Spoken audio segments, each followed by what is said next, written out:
nós vamos iniciar uma série de vídeos onde nós vamos tratar de um assunto muito polêmico e eu gostaria de antemão dizer o seguinte: não é julgamento, não é questionamento, é um estudo que tem o propósito de mostrar o que a Bíblia fala sobre este assunto, o que os religiosos falam sobre este assunto, para que você possa então tomar a sua decisão, buscar conhecimento do alto, porque nós vivemos em dias especiais e esses dias eles estão trazendo muitas coisas. A primeira parte nós vamos falar sobre o dom de língua estranha. Existe o dom de línguas idiomáticos, o dom de língua estranha. No segundo vídeo nós vamos falar das manifestações mediúnicas e pentecostais que atualmente têm ocorrido. É apenas uma questão de comparação para que você possa realmente compreender.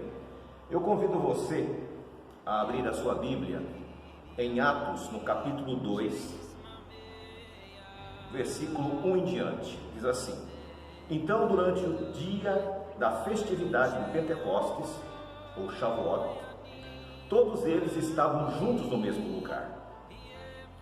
De repente veio do céu um barulho bem semelhante a uma forte rajada de vento, e encheu toda a casa onde estavam sentados. Você se lembra do que Jesus disse: ficai em Jerusalém até que do alto sejais revestidos do poder. E foi exatamente em Shavuot. O que é Shavuot?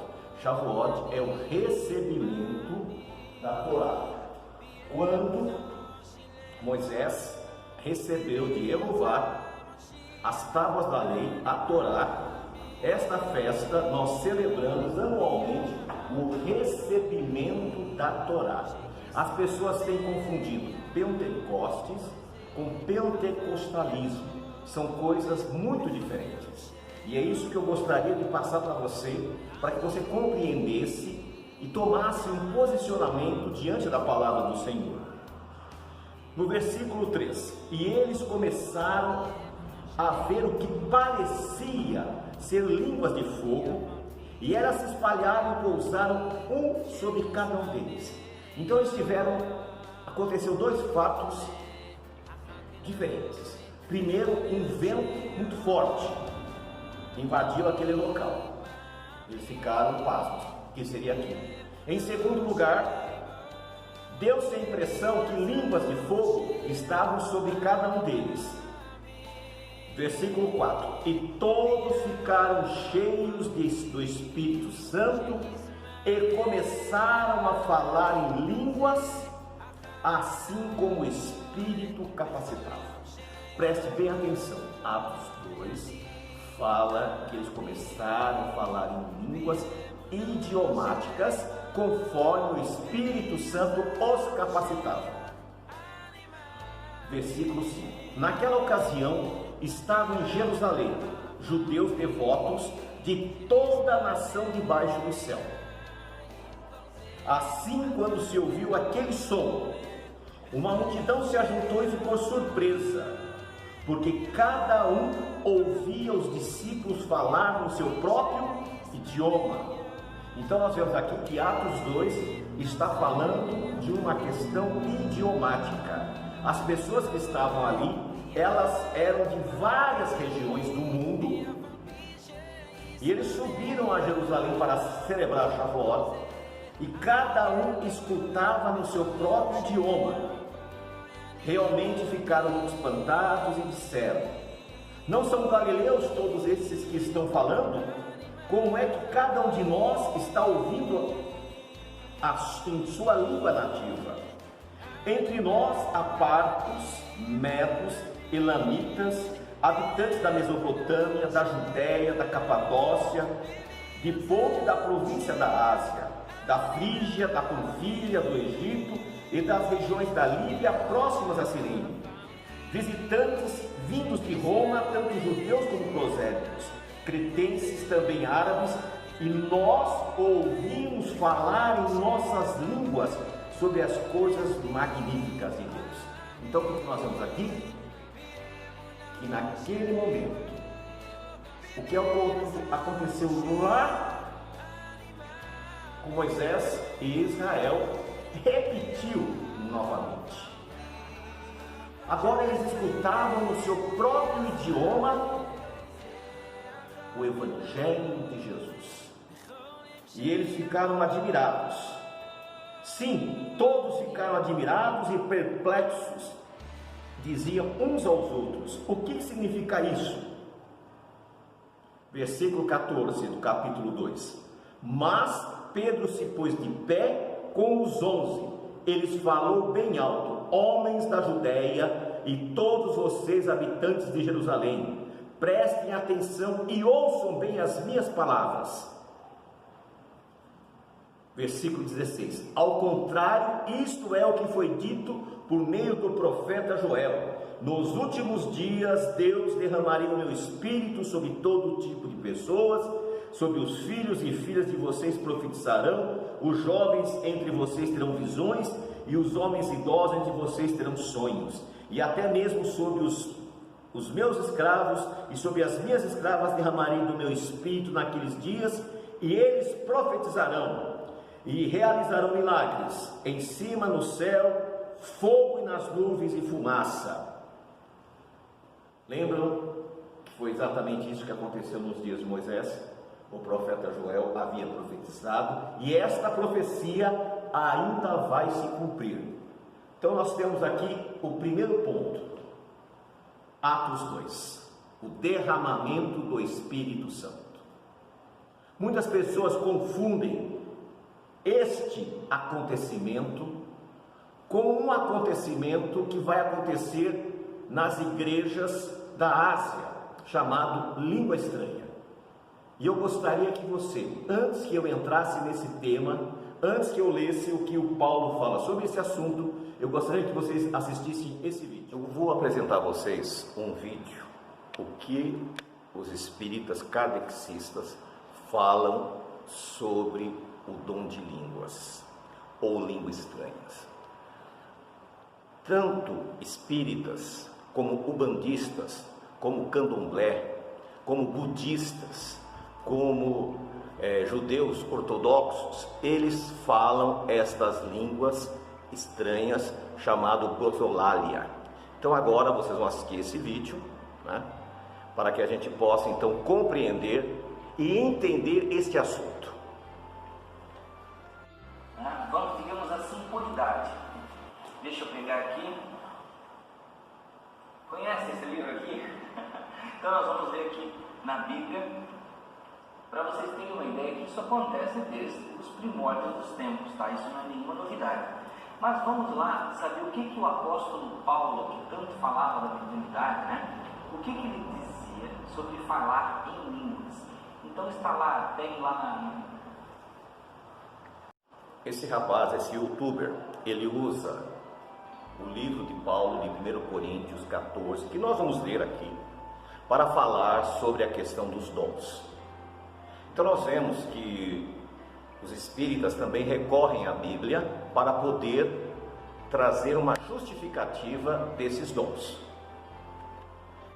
De 1 Coríntios 14, o youtuber ele faz uma citação sobre o que Paulo está dizendo. Preste bem atenção nesse momento.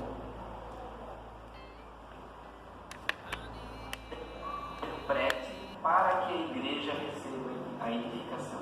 Ou seja, eu não vou ler mais aquilo que ele fala mais um pouco sobre isso, mas o que o apóstolo Paulo está dizendo? Se você fala em língua estranha, você tem que pelo menos saber traduzir. Senão que vai valer essa mensagem espiritual aparentemente importante se você não consegue traduzir, né? Só vai ter, digamos assim, algum entendimento ou talvez alguma situação energética dentro de você mesmo. Então ele diz, edifica você mesmo, né? É uma coisa entre você e Deus, mas entre as pessoas que estão aqui, então você não serve para mais ninguém. Então Paulo dizia que ele prefere médiuns, né, profetas, que falem para todos do que os que falam em línguas, tá? Então vamos agora mais adiante. Vamos buscar aqui, ó, o livro dos Espíritos, tá? Ó, esse aqui é o meu, tá? O meu tem essa capa aqui, bem antigo, hoje é difícil deixar assim. Então, no livro dos Espíritos, na questão 219, Allan Kardec pergunta, lá no livro 2, capítulo 4, 10 Ináteas, mas vamos pela pergunta que é certa, né? 219. Então Allan Kardec pergunta: qual é a origem das faculdades extraordinárias de indivíduos que, sem estudo prévio, parecem ter a intuição de certos conhecimentos, como as línguas, o cálculo, etc. Não tem isso. O youtuber, então, ele está explicando a visão espírita kardecista sobre o dom de línguas, que é comum entre eles. Como falei anteriormente, também é comum entre os budistas, também é comum entre os judeus ortodoxos e outros religiosos. Esta forma de falar de uma maneira diferenciada, Paulo, ele fala em 1 Coríntios, inclusive na leitura da Bíblia, ele iria fazer isso, mas eu vou fazer, né? Em 1 Coríntios 14, no verso 1, ele diz assim, Paulo: empenhe-se pelo amor, mas continue a se esforçar pelos dons espirituais, de preferência o de profetizar.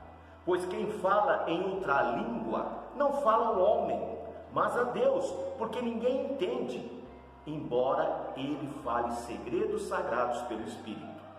Estou lendo a Bíblia. O profetizar aqui de Paulo não é vidência, não confunda vidência. Vidência é prever o futuro, vidência é prever alguma coisa, não. Esse profetizar, a tradução correta seria ensinar. Vocês têm que ensinar as pessoas. E Paulo aqui ele admoesta dizendo que não há vantagem nenhuma as pessoas falarem em língua estranha, sendo que ninguém vai ser beneficiado. Continuando a leitura. No entanto, no versículo 3, quem profetiza edifica, encoraja e consola a homens com suas palavras. Quem fala em outra língua edifica a si mesmo, mas quem profetiza ou ensina edifica a congregação. Eu gostaria que todos vocês falassem em línguas, mas prefiro que profetizem. Na verdade, quem profetiza é maior do que aquele que fala em línguas, a menos que esse interprete, para que a congregação seja edificada. Só existe um momento em que Paulo apoia a língua estranha na igreja: se houver quem interprete. Se houver interpretação, a pessoa pode falar. Mas, irmãos, se eu fosse agora visitá-los falando em línguas, que bem eu faria a vocês, a não ser que ele falasse como uma revelação, com conhecimento, com uma profecia ou um ensinamento. O mesmo acontece com as coisas inanimadas que produzem som, quer seja flauta, quer harpa. Se não houver distinção entre as notas, como alguém reconhecerá o que está sendo tocado? Pois se a trombeta não der o toque claro, quem se aprontará para a batalha? Do mesmo modo, se com a língua vocês não proferirem palavras que sejam fáceis de entender, como alguém saberá o que falar, o que foi dito? Vocês estarão, na verdade, falando ao vento. Pode ser que se fale muitos idiomas diferentes do mundo, mas nenhum deles é sem significado. Todos os idiomas têm um significado, e falar língua estranha sem interpretação não faz o mínimo sentido. Pois se eu não entender o sentido do que se fala, serei um estrangeiro para aquele que fala, e aquele que fala será um estrangeiro para mim. Assim também vocês, visto que se desejam tanto ter o dom dos Espíritos, procurem ter a abundância de dons que edifiquem a igreja. Portanto, quem fala em outra língua, ore para que haja intérprete. Pois se eu oro em outra língua, e o meu dom do Espírito que ora, mas a minha mente fica improdutiva. O que se deve fazer então? Orarei com o dom do Espírito, mas orarei também com a minha mente. Cantarei louvores com o dom do Espírito, mas cantarei louvores com a minha mente. De modo, se você der louvor com o dom do Espírito, como é que a pessoa comum que está no meio de vocês dirá amém? Então, meus queridos, Paulo, ele nos admoesta. Mais à frente ele vai dizer que se houver dom de língua estranha, que se fale no máximo 3 pessoas, cada um da sua vez, e que haja alguém que interprete. Se não houver, cale-se. Agora, talvez surja a pergunta: que dom é esse? Não há uma explicação lógica para isso. O que nós podemos imaginar é que muitas vezes a pessoa, ela está tão eufórica, tão cheia do Espírito Santo, que ao pronunciar palavras, a sua mente não consegue sincronizar com a língua. E ele acaba pronunciando uma grosolália, expressões sem sentido. Mas nesse caso, só poderia ser falado se houver intérprete. Então esse pequeno estudo é esclarecer a você o que é o chamado dom de língua estranha. O vídeo número 2, nós vamos falar sobre as manifestações que estão ocorrendo nas igrejas. E você é meu convidado, assista. Shalom, shalom.